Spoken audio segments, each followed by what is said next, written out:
IELTS writing এ আপনার সময়টা কিভাবে ভাগ করে নেবেন? ভাই একটু দাঁড়ান, 2টা মিনিট একটু ভালো করে শোনেন, খাতা কলম নিয়ে লিখে রাখেন। আইএলটিএস রাইটিং এ টোটাল 1 ঘন্টা সময় থাকে। রাইটিং টাস্ক টুতে 2/3 মার্ক ক্যারি করে। সুতরাং রাইটিং টাস্ক টুটাই আগে লিখবেন। এবং রাইটিং টাস্ক টু খুবই, রাইটিং টাস্ক ওয়ান এটা খুবই গদবাঁধা একটা জিনিস, একটা নির্দিষ্ট স্ট্রাকচার রয়েছে। রাইটিং টাস্ক ওয়ানটা পরে লিখবেন। সো রাইটিং টাস্ক টুতে যে 40টা মিনিট সময় থাকে, এটা কিভাবে আপনি প্রপারলি ইউটিলাইজ করবেন। রাইটিং টাস্ক টু প্রশ্ন পাওয়ার সাথে সাথে আপনি ধর তক্তা মার পেরেক সাথে সাথে লেখা শুরু করবেন না। চৌধুরী সাহেব একটু সময় দিবেন। বিসমিল্লাহ আল্লাহর নাম নিয়ে, সৃষ্টিকর্তার নাম নিয়ে প্রশ্নটা হাতে নেবেন। প্রশ্নটা নিয়ে ভালো মতো চিন্তা করবেন যে প্রশ্নে কি চেয়েছে। প্রশ্নটা ভালো মতো বুঝবেন।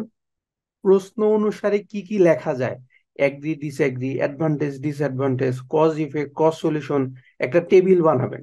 টেবিল বানিয়ে দুই পাশে সুন্দর করে প্রথমে রিসার্চ করে নেবেন যে এই প্রশ্নের এগেনস্টে কি কি আইডিয়া আসতে পারে। সাপোজ এগ্রিতে 3টা পয়েন্ট, ডিসএগ্রিতে 3টা পয়েন্ট, কজের 3টা পয়েন্ট, ইফেক্টে 3টা পয়েন্ট, এইভাবে টেবিল করবেন। প্রশ্ন পাওয়ার সাথে সাথে এই কাজগুলো করে নেবেন। প্রথম 10টা মিনিট, যদি সব মিনিমাম 5 মিনিট, ম্যাক্সিমাম 10টা মিনিট আগে রিসার্চ করে নেন যে কি লিখবেন, কি বলবেন। ছোট্ট করে লিখে রাখেন যে কোন কোন গ্রামার ইউজ করবেন। ছোট্ট করে লিখে রাখেন কোন কোন ভোকাবুলারি ইউজ করবেন। আপনার কোশ্চেন টপিক বা আইডিয়া ভিন্ন ভিন্ন হতে পারে, বাট এই অ্যাডভান্স যে গ্রামার গুলো শিখবেন এটা ফিক্সড থাকবে। 10-12টা গ্রামার শিখবেন, হোপফুলি 10-12টাই ফাইনাল পরীক্ষায় লিখে দিয়ে আসবেন।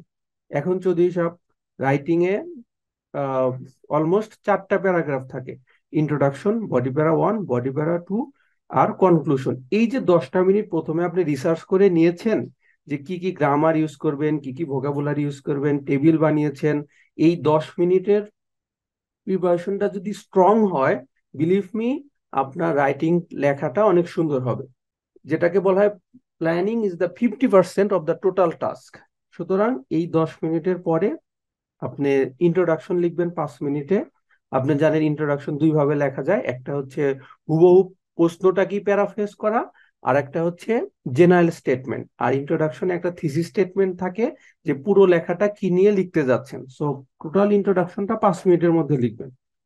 আর বডি প্যারা ওয়ান, এটা 10 মিনিট।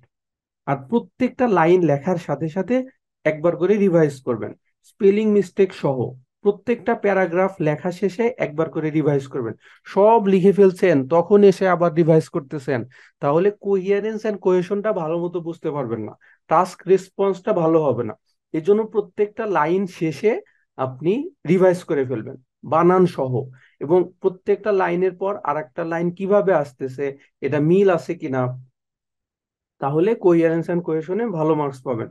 বডি প্যারা অনে 10 মিনিট সময় দিবেন, বডি প্যারা টুতে 10 মিনিট সময় দিবেন। আপনারা জানেন বডি প্যারা অনে একটা টপিক সেন্টেন্স থাকে। টপিক সেন্টেন্স মানে সেই সেন্টেন্স যেটা পুরো প্যারাগ্রাফটাকে প্রতিনিধিত্ব করে। যেমন পুরো প্যারাগ্রাফটা কি কজ নিয়ে হবে, নাকি পুরো প্যারাগ্রাফটা অ্যাডভান্টেজ নিয়ে হবে, নাকি পুরো প্যারাগ্রাফটা ডিসঅ্যাডভান্টেজ নিয়ে হবে, এটা সম্পর্কে একটা আইডিয়া দেওয়া।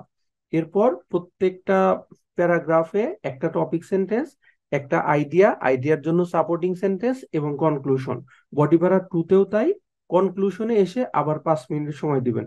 বিলিভ মি, ইনশাল্লাহ আপনি যদি 10টা মিনিট ভালো মতো চিন্তা করেন আর এইভাবে সময় নিয়ে বুঝে বুঝে লেখেন, তাহলে 10 মিনিটের চিন্তায় 30 মিনিটের লেখাটা অনেক স্ট্রং হবে। আর যদি আপনার থিঙ্কিং বা ব্রেন স্টর্মিংটা যদি স্ট্রং না হয়, তাহলে সাথে সাথে লেখা শুরু করলে আপনি খুব বেশি ভালো করাটা কঠিন হয়ে যায়।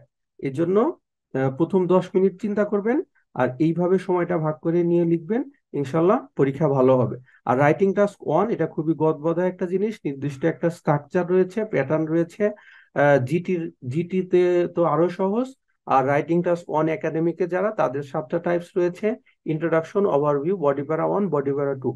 কমন কিছু ওয়ার্ড মুখস্থ করতে হবে এবং কিছু কমন লাইন রয়েছে। হোপফুলি এইভাবে পড়াটাকে গুছিয়ে আনতে পারলে অতি সহজে ভালো একটা আউটপুট আশা করা সম্ভব।